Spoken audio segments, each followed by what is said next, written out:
Merci de m'avoir présenté. Effectivement, je suis maître de conférence en sociologie à l'Université de Bretagne occidentale, dans un département de droit, d'économie et de gestion. Donc j'évolue dans un contexte interdisciplinaire. Voilà, donc ça présente peut-être quelque intérêt par rapport à cette présentation d'aujourd'hui sur les usages du droit, dans la sociologie principalement.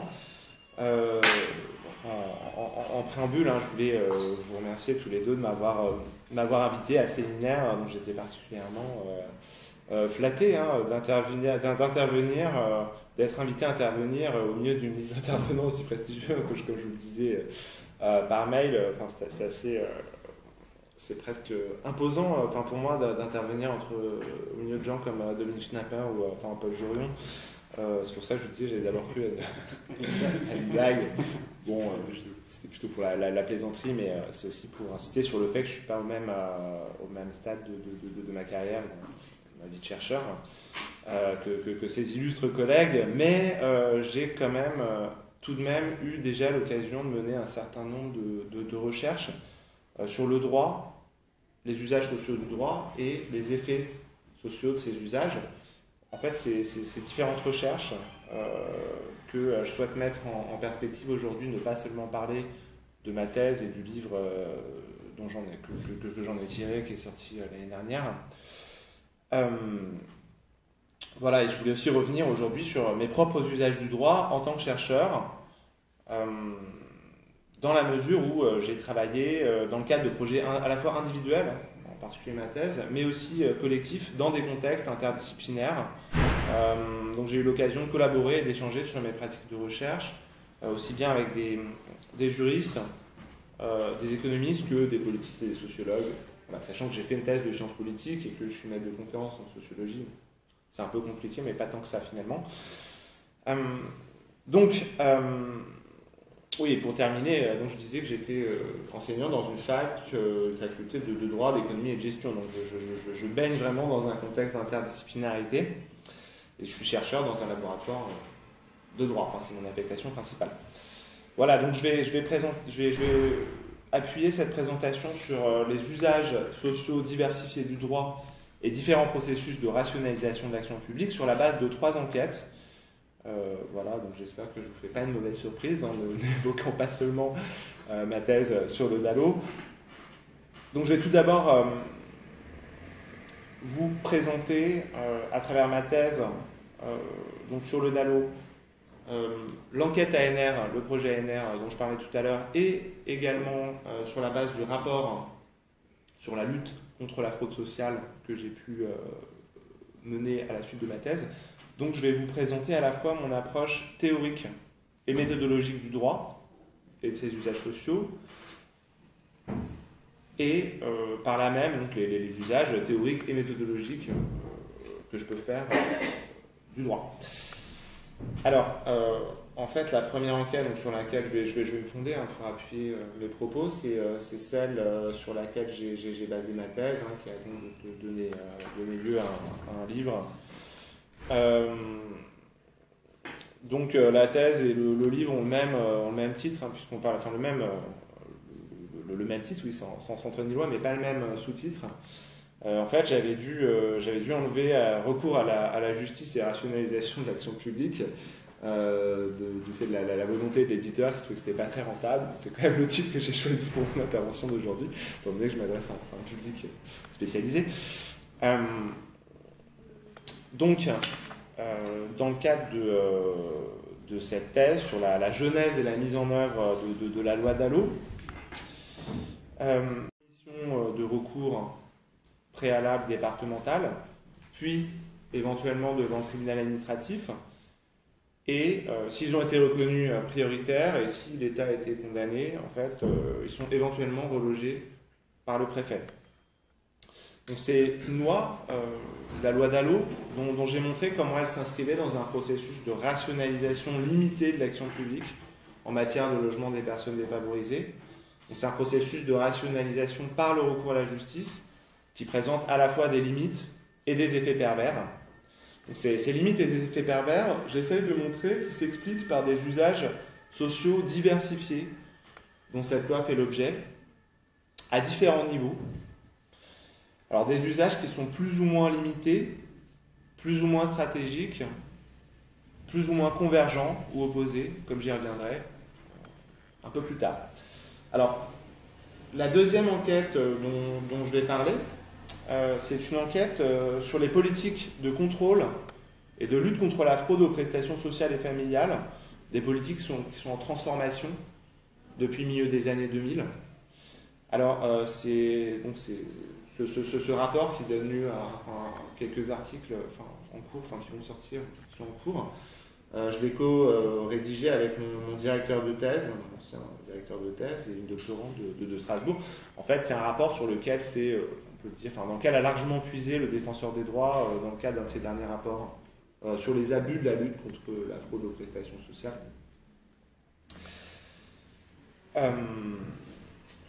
Voilà. Le défenseur du droit, d'ailleurs, en a fait très bon usage et en fait s'en est servi dans un sens totalement conforme à ce que nous avions voulu montrer, contrairement à des usages qui ont pu en être faits dans le cadre d'une commission parlementaire où on a l'impression d'être un petit peu instrumentalisé.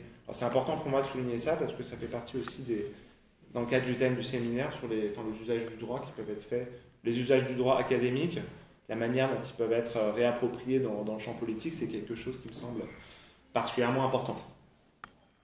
Alors, l'autre enquête dont je vais parler, dont je vais évoquer certains éléments, c'est celle que vous citiez tout à l'heure sur les droits de l'homme et les collectivités territoriales. Alors, c'est une enquête que j'ai menée dans le cadre d'un projet ANR qui a été dirigé par Catherine Lebris, qui est chercheuse au CNRS. Dans le cadre du laboratoire, l'ancienne UMR de droit comparé, qui s'appelle depuis quelques années déjà maintenant l'Institut des sciences juridiques et philosophiques de la Sorbonne. Alors moi, la partie de l'enquête dont je me suis particulièrement occupé, c'est une enquête à la fois par entretien et par questionnaire auprès d'élus locaux et de cadres des collectivités territoriales. Une enquête sur les représentations et les pratiques des droits de l'homme dans un contexte territorial. Donc en fait, j'ai produit des analyses statistiques sur la base d'un questionnaire largement diffusé auprès d'élus locaux. Voilà, et là encore, c'est une enquête qui donne lieu à des publications actuellement et pour laquelle j'ai pu faire une présentation. C'est assez intéressant pour le coup au Sénat au mois de décembre dernier, en présence d'un certain nombre d'élus locaux, de représentants politiques, avec un petit retour pour le coup de la part des enquêteurs. Alors, les points communs que je voulais souligner entre ces travaux, ils tiennent évidemment l'approche que j'ai de ces différents objets.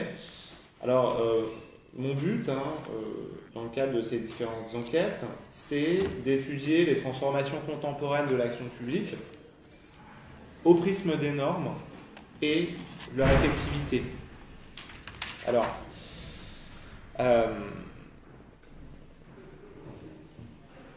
donc, en fait, ce qui m'intéresse, c'est de lier à la fois les usages des normes, depuis leur production jusqu'à leur mise en œuvre localisée par des agents de l'État ou aussi éventuellement par les citoyens, les usages les plus ordinaires. L'idée générale, c'est de lier ces usages avec leurs effets sociaux. Alors, d'un point de vue empirique, j'essaye de faire ça à travers une approche que j'appelle transversale, c'est-à-dire que je m'intéresse à la fois à l'élaboration des normes au sommet de l'État, voire même au niveau des institutions européennes, jusqu'à leurs usages, donc les plus profanes, sur le terrain de l'application ou de la non-application des lois. Alors, pour cela, je vais avoir recours à différentes méthodes. C'est ce que je voulais, ça me paraît important de le souligner aujourd'hui.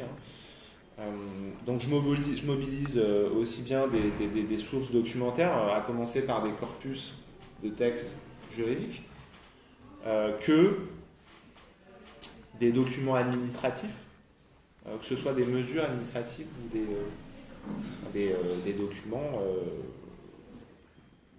de recours au tribunal, enfin de recours à des commissions départementales, tout un ensemble de documents administratifs, mais je combine ça avec des méthodes plus spécifiques à la sociologie, on pourrait même dire aux sciences humaines, à savoir l'observation ethnographique ou des entretiens. Alors, par exemple, dans le cadre de mon enquête sur le DALO, j'ai pu contribuer à l'accompagnement tout à la fois social et juridique de demandeurs de logement dans le cadre d'une association que maintenant je peux nommer, le temps est passé, la Fondation Abbé Pierre. Voilà, donc différents types de matériaux que je mobilise dans le cadre de différentes enquêtes et voilà, aussi des matériaux plus quantitatifs, plus spécifiques aux enquêtes quantitatives, à savoir les questionnaires, notamment pour la dernière enquête dont j'ai parlé, sur les droits de l'homme et les collectivités territoriales. Alors, quelques résultats convergents que j'essaie de mettre en perspective, ou en parallèle, plutôt en perspective en fait. Alors, je le disais tout à l'heure, ce qu'on peut observer sur ces différents terrains d'enquête, ce sont des usages profondément, socialement différenciés du droit, aussi bien chez des requérants DALO, donc tout en bas de l'espace social, chez des personnes défavorisées, éventuellement dépourvues de logement, que chez les élus locaux, donc plutôt dans une autre région supérieure de l'espace social, on pourrait dire. On va retrouver des usages profondément diversifiés des mêmes droits, aussi des non-usages. Évidemment, c'est plus facile d'identifier des usages du droit que des non-usages. Ça suscitera sans doute des questions à l'issue de la discussion. Ce que j'essaie aussi de montrer, ce sont des effets tout à la fois limités et pervers de la judiciarisation de l'action publique, que ce soit en matière de logement des personnes défavorisées ou de lutte contre la fraude sociale. Alors en ce qui concerne les usages des droits de l'homme au niveau des collectivités territoriales, je suis peut-être un peu plus optimiste par rapport aux dernières enquêtes que j'ai pu mener dans ce cadre, notamment une enquête un peu plus spécifique sur la charte égalité femmes-hommes dans la vie locale. Bref, toute une série de résultats convergents. Alors, pour commencer à parler des usages socialement diversifiés du droit, je voudrais commencer à parler du DALO, sans doute l'enquête la plus approfondie que j'ai pu mener sur la question, même si je l'ai réalisé tout seul, donc je n'avais pas forcément accès au temps de données ou plutôt de facilité pour les traiter. Alors ce que j'avais fait à l'époque, ça commence déjà à remonter à quelques années, c'est en fait tout d'abord une carte. Alors on parle souvent de recours de masse pour le DALO, de la même manière que pour le droit d'asile. On parle de contentieux de masse, disons qu'il faudrait, à proprement parler, plutôt évoquer un recours préalable de masse. Alors à l'heure actuelle, il me semble qu'on va bientôt dépasser le million de recours auprès des commissions départementales DALO. Alors, il se trouve que c'est une masse qui est extrêmement inégalement répartie. Donc c'est une masse qui est territorialement très inégalement répartie. Donc les recours s'accumulent de façon extrêmement différenciée selon les départements. C'est ce que donnait déjà à voir cette carte que j'avais pu réaliser à partir des données publiques disponibles sur les recours. Au milieu de l'année 2012, alors d'après les dernières données qui sont parues, on retrouverait, finalement, ce serait exactement la même carte qui se dessinerait 5 ans après. En gros, des recours qui s'accumulent en région parisienne et dans le sud-est de la France. Alors, les facteurs explicatifs que j'ai pu mettre en valeur de cette inégalité dans la répartition de la masse de recours, j'ai pu le faire en mobilisant des données de la Fédération nationale des agences immobilières et de l'Union sociale pour l'habitat, enfin l'ancien mouvement HLM, qui fournit des données sur l'occupation des HLM. En fait, les deux facteurs explicatifs majeurs, on aurait pu croire, ce qui ressortait des rapports officiels, c'était plutôt disons, le degré d'urbanisation, mais en fait c'est un peu plus compliqué que ça. Donc, il y a deux facteurs explicatifs majeurs que j'ai pu faire ressortir statistiquement. C'est tout d'abord le prix de l'immobilier locatif, donc le montant des loyers. Deuxièmement, le taux de turnover des HLM. Est-ce que les gens restent dans un HLM ou est-ce qu'il y a de la rotation? En gros, ces deux facteurs sont liés parce que plus les loyers sont chers, plus les gens ont tendance à rester longtemps dans leur HLM. Alors, pour aller un peu plus loin dans la compréhension des usages inégaux du droit, notamment du droit au logement opposable, en fait, je me suis basé sur des documents administratifs en fait, que j'ai pu collecter auprès de la préfecture, à savoir les dossiers d'instruction de ces fameux recours auprès des commissions d'ALLO. Et j'ai produit des analyses statistiques avec. En fait, mon but, c'était de dessiner un espace social des requérants d'ALLO et de leur ménage, en prenant en compte différentes séries de variables relatives à la composition familiale des ménages, au type de logement dans lesquels vivaient les personnes, parce qu'évidemment, il n'y a pas que des SDF, il n'y a pas que des gens dépourvus de logement qui ont recours au DALO. D'ailleurs, je montrerai après, c'est ceux qui ont le moins de chances de valider leur recours, paradoxalement. Donc je bénéficie aussi de données sur les revenus de ces ménages, sur l'âge des requérants, sur la nationalité et aussi évidemment sur le département de recours, sachant qu'en fait j'ai confronté 3 départements. Paris, les Yvelines et le Bas-Rhin, sur lesquels j'ai disposé d'un accès privilégié aux données.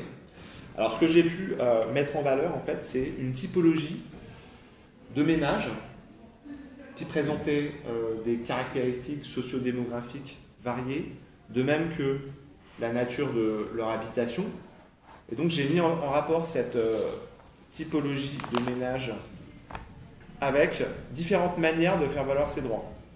Alors ce que j'ai pu montrer d'abord, c'est que parmi les requérants d'ALLO, on trouvait des personnes particulièrement marginalisées, pour caricaturer un petit peu, des hommes seuls, sans domicile fixe, sans activité professionnelle, qui allaient présenter les plus grandes difficultés à faire valoir leurs droits, qui restaient à proximité du point de non-recours. C'est comme ça que je formulais leur attitude.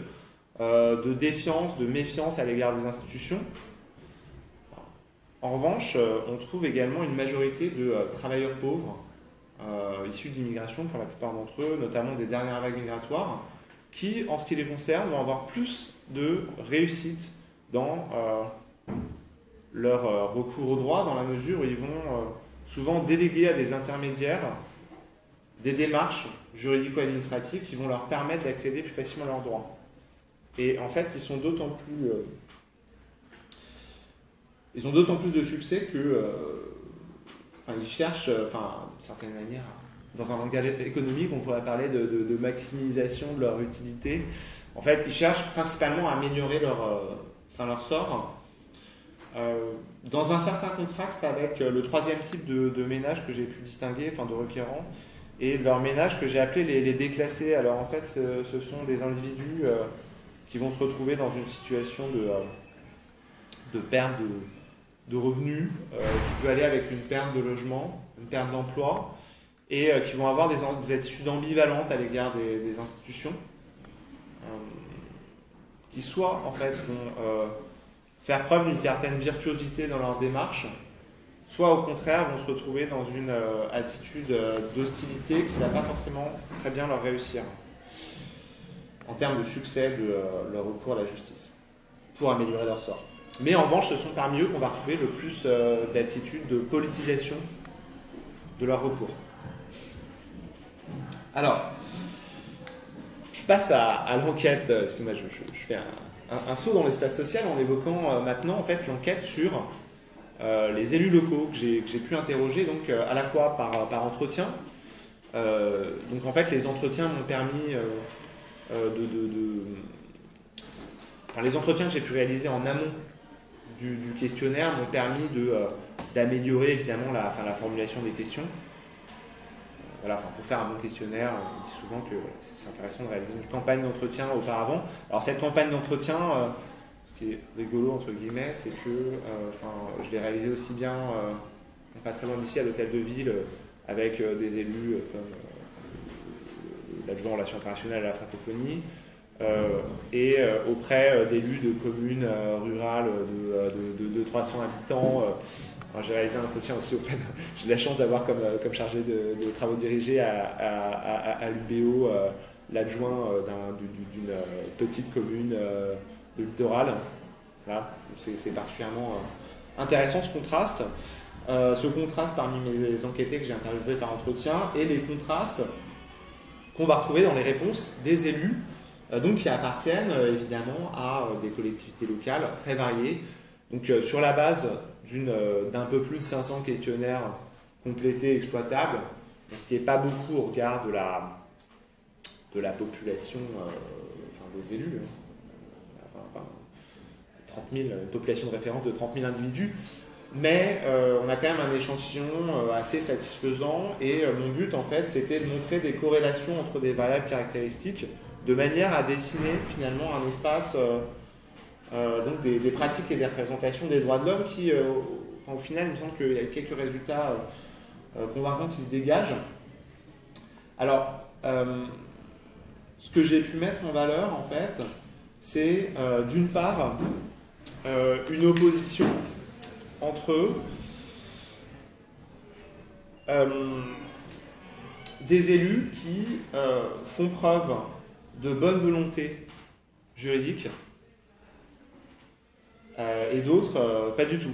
Donc des élus qui vont souhaiter des formations en matière de droits de l'homme, qui vont mobiliser les droits de l'homme dans les discours du conseil municipal, dans le cadre des conseils municipaux, dans le cadre même de certaines mesures.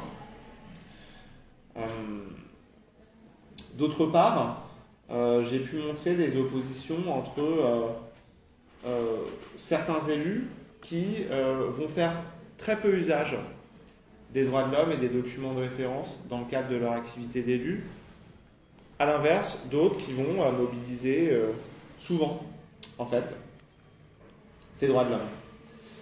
Alors, évidemment, ces oppositions, en termes de représentation et de pratique des droits de l'homme, elles se recoupent, là encore, avec des oppositions